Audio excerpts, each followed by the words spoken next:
রাজনীতি।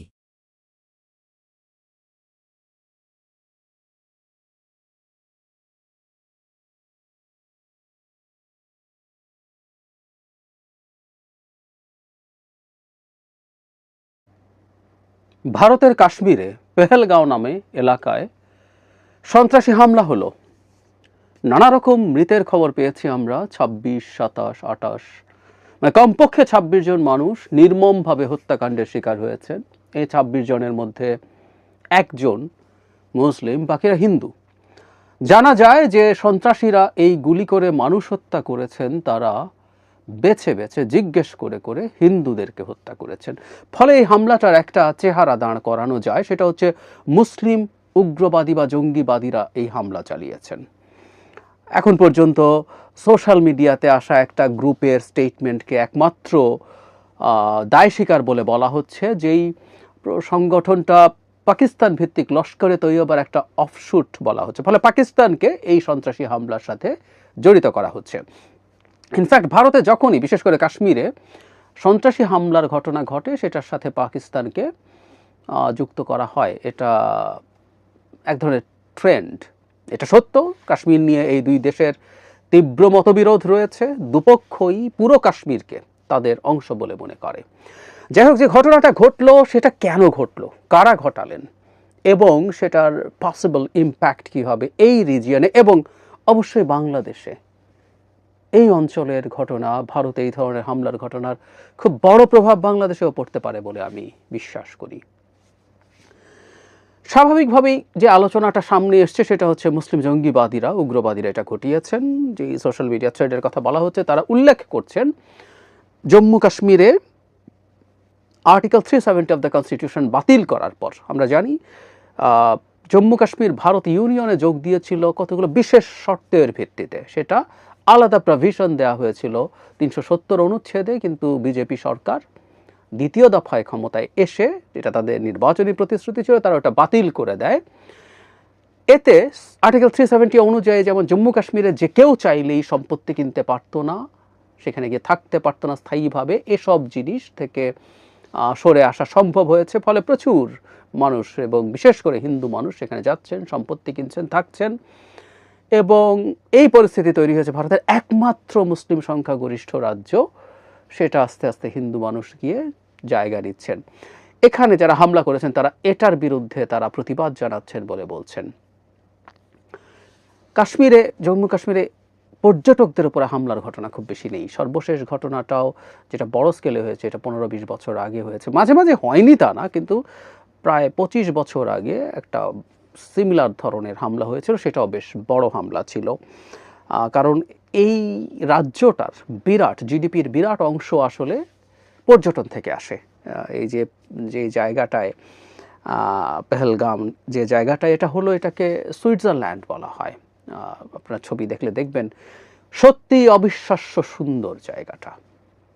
এখন এই হামলাটা যেভাবে হলো, সেটা কেন হলো, কিভাবে হলো, কেন হতে পারলো, সেটাও প্রশ্ন আসছে খুব স্বাভাবিকভাবে। ভারতেরই গুরুত্বপূর্ণ লোকজন এই প্রশ্ন তুলছেন। এই প্রশ্ন ভারতের বিরোধী দলও, কংগ্রেস তুলছেন। রাহুল গান্ধী তার যে স্টেটমেন্ট দিয়েছেন সেখানে বিজেপি সরকারকে এই প্রশ্ন তুলেছেন। মানে এই ঘটনাটা ঘটলো এমন একটা জায়গায় যেটা পৃথিবীর সবচেয়ে হাইলি মিলিটারাইজড একটা জোন, যেখানে ব্যক্তি প্রতি সামরিক বাহিনীর সদস্যের উপস্থিতি পৃথিবীর টপ কয়েকটার মধ্যে একটা। তো তা যদি হয়ে থাকে, কিভাবে ঘটনাটা ঘটলো? বিশেষ করে যে জায়গাটা পেহেলগাঁও, এই জায়গাটায় যেই ভ্যালিতে এই ঘটনা ঘটেছে, এই ভ্যালির সাথে সরাসরি সড়ক যোগাযোগ নেই। শেষ কিছু অংশ হেঁটে অথবা ঘোড়ায় চড়ে যেতে হয়। ফলে সেখানে কোনো নিরাপত্তা বাহিনীর লোকজন ছিল না। এটা কিভাবে হতে পারে? এবং বেছে বেছে খুন করা হচ্ছে সময় নিয়ে, হিন্দুকে চেক করে। এর মধ্যে কোনো পাল্টা প্রতিরোধ নেই, এবং তারা মানে এই এতগুলো মানুষকে হত্যা করে পালিয়েও যেতে পেরেছে। এমন না যে মুহূর্তের মধ্যে সেখানে সোলজাররা এসে পাল্টা ব্যবস্থা নিচ্ছে। ফলে এই প্রশ্ন তো আসলেই আসে, এটা আইদার সিরিয়াস গোয়েন্দা ফেইলিয়ার অথবা ভয়ঙ্কর কথা, কেউ বলবেন এটা খুব বাজে কনস্পিরেসি থিওরি, কিন্তু এটা হতে পারে। বিজেপির মতো দলের পক্ষে এটা হতে পারে যে এটা একটা পরিকল্পিত হত্যাকাণ্ড, যেটা আদতে আদতে মুসলিমরা করেনি, করেছে ভারতের সরকার সমর্থক কেউ। আমি বলছি না এটাই কারণ, এটা একটা প্রবাবিলিটি, কারণ এটার বিরাট বেনিফিট, এখানে যা ঘটলো বিরাট বেনিফিট বিজেপি পেতে যাচ্ছে। আমি সেই প্রসঙ্গেও আসবো। নিজেরা এই ধরনের ঘটনা ঘটিয়ে সেটার জন্য পলিটিক্যাল বেনিফিট তোলার চেষ্টা আসলে ইতিহাস আছে, এটা একেবারেই পুরনো প্রাচীন কোনো বিষয় না, সাম্প্রতিক এসে, এবং ভারতের ইতিহাসে আছে, এবং ভারতের বর্তমান প্রধানমন্ত্রীর বিরুদ্ধেও একই ধরনের অভিযোগ আছে। গুজরাট দাঙ্গা যে হলো, হিন্দু তীর্থযাত্রীদের যে ট্রেন সাবরমতী এক্সপ্রেস, তাতে যে আগুন ধরলো, যারকে কেন্দ্র করে বিভৎস রায়টে 2000-এর বেশি মুসলিমকে হত্যা করা হলো, যেখানে মুখ্যমন্ত্রী থেকেও উপযুক্ত ব্যবস্থা নেননি জনাব নরেন্দ্র মোদী গুজরাটের, সেখানে সেই ট্রেনে আগুন নিয়ে প্রশ্ন আছে। ওই হিন্দুদের মৃত্যু, ওই তীর্থযাত্রীদের মৃত্যু প্রয়োজন ছিল এই বিভৎস দাঙ্গাটা ঘটানোর জন্য। ফ্যাসিস্টরা এরকম করেন। হিটলারের রাইস্ট্যাগ ফায়ার বিখ্যাত, তাদের পার্লামেন্ট ভবন রাইস্ট্যাগে আগুন লেগেছিল এবং হিটলার সেটা দায় দিয়েছিলেন কমিউনিস্টদের ওপরে, এবং এটাকে ভিত্তি করে কমিউনিস্টদের ওপরে মারাত্মক ক্র্যাকডাউন তিনি চালান। সুতরাং এগুলো যে হয় না তা না, আমি বলছি না এটা এখানে এটা হয়েছে, এটা খুবই সম্ভাবনা আছে এখানে মুসলিম উগ্রবাদীরা এসব করেছে, কারণ এটা ফ্যাক্ট। বহু সময় বহু ক্ষেত্রে এই লোকজন এমন সব কাণ্ড করেন যেটা আদতে তাদের কোনো লাভ হয় না, বরং এরকম ঘটনা ঘটিয়ে ভারতের মতো দেশকে এবং ভারতের বিজেপির মতো সরকারকে বেনিফিট দেওয়া হয়। এখন কেউ প্রশ্ন করতে পারেন যে ভারতের যদি এটা নিজে করে থাকে তাহলে তো তাকে একটা মারাত্মক ব্যর্থতা স্বীকার করতে হয়। সেটা হচ্ছে, বা কেউ যদি করে থাকে এই যে তার যে গোয়েন্দা ব্যর্থতা হলো, এই আলাপ তো করবে যে এই রকম অস্থিতিশীল একটা জায়গা যেখানে এইসব ঝুঁকি আছে, সেখানে কোনো প্রিভিয়াস ইন্টেলিজেন্স ছিল না, যেখানে জানাই যায় না এই লোকজন এরকম স্বয়ংক্রিয় অস্ত্র নিয়ে, মারণাস্ত্র নিয়ে ঢুকছে, এবং এইরকম একটা জায়গা একেবারে অরক্ষিত রেখে কিভাবে একটা ট্যুরিজম হয় সে প্রশ্ন আসছে। তাহলে তো বিজেপি সরকার বিরাট পয়েন্ট লুজ করছে। কিন্তু আবার উল্টো যদি আমরা এভাবে বলি, এখানে যতটুকু লুজ করছে, এই ঘটনার ইম্প্যাক্ট তাদের উপরে যতটুকু পড়বে, তারা এটার বেনিফিট যতটুকু নিতে পারবে, সেটা তো অনেক বেশি তুলনামূলকভাবে। আমাদের নিশ্চয় মনে আছে 2019 সালের নির্বাচন তাদের পার করার জন্য পুলওয়ামা ঘটনাটা খুবই গুরুত্বপূর্ণ রোল প্লে করেছিল, যেখানে হামলায় সৈন্য নিহত হয়েছিল এবং প্যারামিলিটারি সদস্যরা নিহত হয়েছিলেন। এবং বলা হয় যে 18 সালের নির্বাচনের বৈতরণী বিজেপি মূলত পার হয়েছিল এই ন্যাশনালিজমের উপরে ভিত্তি করে, এবং সেবার সোকল্ড একটা সার্জিক্যাল অ্যাটাক পাকিস্তানের অভ্যন্তরে তারা করতে গিয়েছিলেন। খুব ভালো কিছু হয় নাই, ভারতের মিলিটারি সক্ষমতার দুরবস্থা তখন দেখা গেছে। ভাঙাচোরা পুরনো MiG-21 নিয়ে ফাইট করতে গেছে, পাকিস্তানের F-16 এর মধ্যে একটাকে ডাউনও করেছিল, আমাদের নিশ্চয়ই মনে আছে, এবং একজন পাইলটকে তারা ক্যাপচার করতে পেরেছিল, পরে সেটা ভারতের কাছে হস্তান্তর করা হয়, যে সেটা ডিফারেন্ট আলোচনা। ফলে এই ধরনের হামলাগুলো তাদেরকে নানাভাবে সাহায্য করে। ইনস্ট্যান্টলি তারা যেটা করার কথা সেটাই করেছে, তারা পাকিস্তানকে দায়ী করছে, এবং এখানে একটা কনটেক্সট তারা পাকিস্তানের সেনাপ্রধান জনাব আসিম মুনিরের বক্তব্য থেকে দেখানোর চেষ্টা করছেন। আপনারা যারা খোঁজখবর রাখেন তারা দেখবেন 16 এপ্রিল তিনি ওইটা তখনই চোখে পড়েছিল, এবার আবার দেখলাম তারা রেফার করছে, আবার একটু নিউজটা দেখলাম, সেখানে তিনি দ্বিজাতি তত্ত্বের কথা বলছেন, এবং এই দুই জাতি যে আদতে অনেক আলাদা, তাদের ভ্যালুজ, তাদের কালচার, তাদের বিলিফ কতটা আলাদা সেটা আবারও স্মরণ করিয়ে দিচ্ছেন, যে হিন্দু মুসলমানদের এই ডাইভার্সিটি, এই ডিফারেন্স আমাদের মনে রাখতে হবে, এবং সেটা আমাদের প্রজন্ম থেকে প্রজন্মে স্প্রেড করতে, এবং কেন আমরা দুটো দেশ হয়েছিলাম, আমাদের মানে ভারতবর্ষ কেন পার্টিশন হয়েছিল, সেগুলো স্মরণ করা। তো এরকম একটা বক্তব্য জনাব আসিম মুনির দিয়েছে, এবং এটাকেই এক ধরনের বিদ্বেষপূর্ণ মন্তব্য এবং এই ধরনের একটা হামলার পূর্বাভাস বলে দেখানোর চেষ্টা কেউ করছেন ভারতে, এবং এটা নিয়ে পাকিস্তানের উপরে রিটালিয়েট করা শুরু করেছে। এর মধ্যে একটা ভয়ঙ্কর রিটালিয়েশন আছে, সেটা একটু পরে বলি। এমনি ছোটোখাটো যেগুলো তুলনামূলকভাবে, সেটা হচ্ছে কূটনৈতিক সম্পর্ককে ছোট করে তোলার চেষ্টা করা হচ্ছে। দুই দেশের এম্বাসিগুলোতে, হাই কমিশনগুলোতে তারা তাদের লোকবল কমাচ্ছেন। পাকিস্তানের মিলিটারি অফিসাররা আছেন অ্যাডভাইজার হিসাবে, মানে দিল্লিতে পাকিস্তান যে হাই কমিশন আছে তাদেরকে প্রত্যাহার করা হচ্ছে। তাদের সীমান্তে একটা পাকিস্তান থেকে ভারত যাওয়ার পোস্ট আছে, এখানে প্রচুর পাকিস্তানি সেটার মধ্য দিয়ে যায়।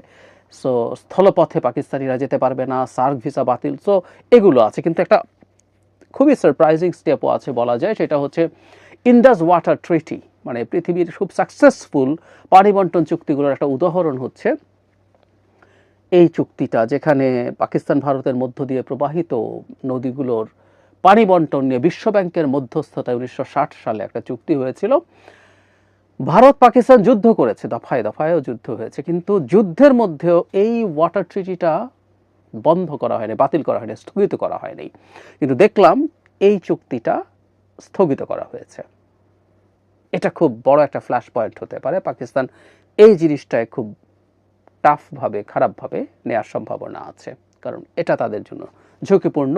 বিরাট একটা অঞ্চলের সেচ নির্ভর করে মূলত এই চুক্তির উপরে। ফলে ড্রাই সিজনে ভারত তার দিক থেকে প্রবাহিত নদীগুলোর পানি সেখানে আর বইতে দেবে না, এরকম বলছিল। ভারতের আগেও কয়েক দফা এই ধরনের পদক্ষেপ নেবে বলেছিল, কিন্তু সেটা নেয়নি, এবার নিল। সো পাকিস্তানের প্রতি সে স্ট্রংলি রিটালিয়েট করার চেষ্টা করছে, এবং ভারতের মধ্যে অবশ্য পাকিস্তানের উপরে খুবই সামরিক হামলা টামলা করার কথা বলা হয়েছে, কিন্তু আমি ভারতের আগের সো কল্ড সার্জিক্যাল স্ট্রাইক যেটা হয়েছিল পুলওয়ামা ঘটনার পরে, ওই হাস্যকর ধরনের কাজ করে আদতে ভারতের লাভ হবে না। যে ভারত বিরাট মিলিটারি সুপার পাওয়ার বলে মনে করে নিজকে, তারা আসলে সেরকম কিছু করতে পারবে বলে মনে হয় না। সো সামরিক কোনো আক্রমণ ভারত করতে যাচ্ছে বলে আমি মনে করি না।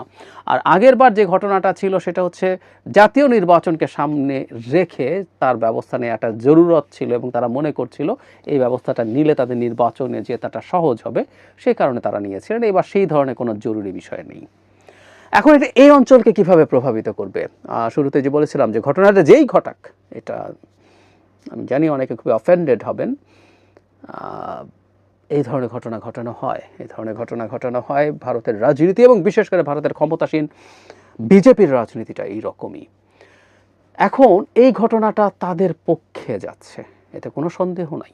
কেউ কেউ বলতে পারেন যে তার ব্যর্থতা আছে, হ্যাঁ, তার ব্যর্থতা সমালোচনা তিনি পাবেন, যে উনি সরকার হয়েও এবং সো কল্ড যে স্টেবিলিটি তারা এনশিওর করছেন বলছিলেন জম্মু কাশ্মীরের আর্টিকেল 370 অ্যাবলিশ করার পর থেকে, সেটা প্রশ্নের মুখে পড়লো, সরকারের ব্যর্থতা হলো। কিন্তু এটার political outcome is huge. Bharat তার যে হিন্দুত্ববাদী রাজনীতি, বিজেপির যে হিন্দুত্ববাদী রাজনীতি, তারা সেটা দুর্দান্তভাবে করতে পারবে। বেছে বেছে হিন্দু মানুষকে হত্যা করা হচ্ছে, এবং ইন এনি কনসিডারেশন বিভৎস ব্যাপার, মর্মান্তিক ব্যাপার যে কোনো বিবেচনায়। সেই ঘটনাটা ঘটল অনিবার্যভাবে যে মানুষগুলো হিন্দুত্ববাদী আছেন তারা আরও এক্সট্রিমিস্ট চিন্তা করা শুরু করবেন। যে মানুষগুলো আধা হিন্দুত্ববাদী ছিলেন, পুরোপুরি হননি, ভাবছেন দেবেন না, সেই ধরনের মানুষজন, সেই গ্রে এরিয়ায় থাকা মানুষজন পুরোপুরি হিন্দুত্ববাদী হয়ে ওঠার সম্ভাবনা থাকবে। এবং ভারতের বিজেপি সরকার বিভিন্ন ক্ষেত্রে এই আক্রান্ত হওয়ার ন্যারেটিভ, মুসলমানরা, এখন এটা কাশ্মীরে হয়েছে না, মুসলমানরা হিন্দুদেরকে আক্রমণ করছে, এবং হিন্দুদের দেশে মুসলিমরা এই ধরনের দুঃসাহস করছে, পাকিস্তান থেকে এসে জঙ্গিরা এটা করছে। ফলে তার দুদিকে লাভ আছে। একটা হলো তার আইডেন্টিটি পলিটিক্স খুব দুর্দান্ত কাজ করবে, আরেকটা হচ্ছে পাকিস্তানের সাথে তার যে অ্যাপারেন্ট শত্রুতা দেখানো জনগণের কাছে, সেই শত্রুতাটা দেখানোর আবার একটা উপলক্ষ তৈরি হলো। ফলে যেটা হয়, যখন এই ধরনের ইস্যু সামনে আসে, তখন জাতীয়তাবাদ, উগ্র জাতীয়তাবাদ উস্কে দেয়া গেলে মানুষ তার অনেক সংকট থেকে মুখ ফিরিয়ে থাকে। এই ঘটনা, এটা লাভ হয় এই জায়গায়। পুলওয়ামা ঘটনার সাথে একটা ডিফারেন্সের জায়গা অবশ্যই আছে, সেটা হলো যখন সোলজাররা আক্রান্ত হয়, মারা যায়, সোলজারদেরকে আমরা এক ধরনের সভরেন্টির সিম্বল হিসাবে দেখি। ফলে তাতে মানুষ এইটায় যতটা শকড হয়, সেই জায়গায় হয়তো সাধারণ মানুষ অতটা না। তারপরও এটাও মর্মান্তিক ব্যাপার, এবং পাকিস্তান থেকে এসে আমার দেশে এই ঘটনা ঘটিয়ে যাচ্ছে, সরকারের উপর কিছু রাগ ক্ষোভ থাকলেও দিনের শেষে পাকিস্তানের ওপরেই আসলে ক্ষুব্ধতা যাবে। সো এই উগ্র জাতীয়তাবাদ পাল্টাপাল্টি শত্রুতামূলক পরিস্থিতি আরও বাড়াবে। নট অনলি দ্যাট, হিন্দুত্ববাদ এটা দিয়ে দুর্দান্তভাবে চাষ করা যাবে। ভারত, মানে বিজেপি সরকার আসলে তাই চাইছে, তাই চাইবে। ভারতে জাতীয় নির্বাচনের পর একটার পর একটা রাজ্যসভা, বিধানসভা নির্বাচন, রাজ্যগুলোর বিধানসভা নির্বাচন হতে থাকে বাই রোটেশন। প্রত্যেকটাতে তারা এখন এই হিন্দুত্ববাদকেই মূল ইস্যু হিসাবে সামনে আনার চেষ্টা করবে, কারণ বিজেপি সেই অর্থে কোনো রকম কোনো সুশাসন, মানুষকে সার্ভিস দেয়া, ওয়েলফেয়ার কিছুই সেই অর্থে করতে পারেনি। ফলে এখন তার এটাই বাকি আছে। গত নির্বাচনে যতটুকু হিন্দুত্ববাদের কার্ড খেলার চেষ্টা করা হয়েছে তাতে খুব বেশি লাভ হয়েছে তা না, এটা এবার আরও বেশি উগ্র করে তোলার চেষ্টা হবে এবং সেটা হবে। ফলে মুসলমানরা সত্যিকার অর্থেই খুবই খুবই খারাপ পরিস্থিতির মধ্য দিয়ে ভারতে যাবেন, এটা ধারণা করা যায়। এবং যেটা হয়, আমি অনেক সময়ই বলি যে এই আইডেন্টিটি পলিটিক্সের সবচেয়ে বড় সমস্যাটা হচ্ছে যতটুকু করবেন কতটুকু করবেন। একটা সময় যেটাকে অনেক বেশি বাড়াবাড়ি হিন্দুত্ববাদ মনে হতো, কিছুদিন পরই মনে হয় যে না, এটা যথেষ্ট হিন্দুত্ববাদ না, আরও বেশি হিন্দুত্ববাদী হতে হবে। বাজপেয়ী ব্যক্তিগতভাবে যতটুকু হিন্দুত্ববাদী ছিলেন, তিনি বিজেপির প্রাইম মিনিস্টার ছিলেন, কিন্তু ডিফ্যাক্টো ভারতের একজন সেকুলার প্রাইম মিনিস্টার যেভাবে ভারত চালিয়েছেন, মোটা দাগে তিনি সেভাবেই চালিয়েছেন। তারপর যিনি বিজেপির দায়িত্বে আসেন আদবানি, তিনি অনেক বেশি হিন্দুত্ববাদী, তার বিরুদ্ধে অভিযোগ ছিল। বাবরি মসজিদের সেই ভাঙার ঘটনার সময় তার ইনভলভমেন্ট নিয়ে অনেক আলোচনা আছে। তার তুলনায় যারা মোদি আরও বেশি হিন্দুত্ববাদী। এখন মোদি আরও যথেষ্ট না, মোদিকে ক্ষমতায় থাকতে হলে আরও বেশি হিন্দুত্ববাদ দেখাতে হবে, নাহলে অল্টারনেটিভ নেতৃত্বের আলাপ তাদের সামনেই আসছে। এটা এক ভয়ঙ্কর জায়গা এবং এটা করতে করতে যেটা দাঁড়াবে, ভারতের মুসলিমরা আরও বেশি অরক্ষিত হতে থাকবে। আমি বহুবার আপনাদেরকে স্মরণ করিয়েছি, জেনোসাইডের স্পেশালিস্ট গ্রেগরি স্ট্যান্টন ভারতে মুসলিমদের ওপর একটা জেনোসাইড প্রেডিক্ট করছেন উইথ লজিক্স, কীভাবে সিস্টেম্যাটিকলি প্রসেসটা এগিয়ে যাচ্ছে। আমি করণ থাপারের সাথে তার একটা ইন্টারভিউর কথা বহুবার বলেছি, দেখিয়েছি, আপনারা একটু দেখে নেবেন কাইন্ডলি। ফলে এই ঘটনা যখন ভারতে ঘটবে, রিয়াকশন পাকিস্তানে হবে, বাংলাদেশে হবেই। এবং ভারত মন থেকে চাইবে বাংলাদেশে এটা বাড়তে থাকুক, বাংলাদেশেও পাল্টা একটা আইডেন্টিটি পলিটিক্স গ্রো করুক, বাংলাদেশে ইসলামিস্টরা আরও বেশি জেগে উঠুক, ইসলামিক এক্সট্রিমিস্টরা মাইনরিটির উপরে আরও অনেক কিছু ঘটাক, এটা ভারত চায়। আমি সত্যি তাই মনে করি। এই যে ভারতে হিন্দুদের ওপরে এটা থামাও ওটা থামাও বলছে, এটা আসলে ভারতের মোটেও তাদেরকে রক্ষা করার জন্য না, এটা তার রাজনীতি। ফলে যত বেশি হিন্দু আক্রান্ত হবে বাংলাদেশে কমিউনাল কারণে, সেই ফসল আসলে ভারতের কাছে যাবে। সুতরাং আমাদের দেশেও এটা রিয়াকশনে হিন্দু সম্প্রদায়ের নিরাপত্তার ঝুঁকি তৈরি হওয়ার সম্ভাবনা আছে এবং আমাদের দেশে হিন্দু মানে ইসলামিক ফান্ডামেন্টালিজম, এক্সট্রিমিজম বাড়ার যথেষ্ট ঝুঁকি তৈরি হলো, এটা বাড়বে এবং ভারতের পারপাস সার্ভড হবে যদি এই ঘটনাগুলো ঘটে। আর পাকিস্তানের সাথে ভারতের শত্রুতামূলক সম্পর্ক যত বাড়বে, আমরা যে রিজিওনাল এক ধরনের কোঅপারেশনের কথা বলেছিলাম, সার্ককে পুনরুজ্জীবিত করার কথা বলছিলাম, ডক্টর ইউনূস প্রথম দিন থেকে এই চেষ্টাটা করছিলেন, যেটা সবার জন্যই ভালো কিছু হবে, সেটা এমনি খুব একটা সম্ভাবনা ছিল না। ভারত মাল্টিল্যাটারালিজম পছন্দ করে না, ও বাইল্যাটারাল সম্পর্ক করতে চায়, সবার সাথে বাইল্যাটারাল ডিল করতে চায়, কিন্তু এটা আরও ক্ষতিগ্রস্ত হয়ে গেল। এবং ভবিষ্যতে বাংলাদেশের উপরে এই চাপ আসবে পাকিস্তানের সাথে, কারণ পাকিস্তানের সাথে তার এখন মারাত্মক শত্রুতার সম্পর্ক তৈরি হয়েছে। এখনই সে পছন্দ করছে না বাংলাদেশ পাকিস্তানের সাথে কোঅপারেট করুক, কিন্তু ভবিষ্যতে আরও বেশি এই চাপ তৈরি হবে পাকিস্তানের সাথে সম্পর্ক এগিয়ে নেওয়ার ক্ষেত্রে। এরকম রিজিওনাল কোঅপারেশনেরও প্রবলেম হবে। কিন্তু ওর চাইতেও সবচেয়ে বড় যে ঝুঁকিটার কথা বলছি, যেটার প্রভাব আমাদের দেশে পড়া প্রায় অনিবার্য, সেটা হচ্ছে আমাদের দেশে পাল্টা আইডেন্টিটি পলিটিক্স, পাল্টা রিলিজিয়াস এক্সট্রিমিজম মাথাচাড়া দিতে পারে, দেওয়ার সম্ভাবনাই বেশি।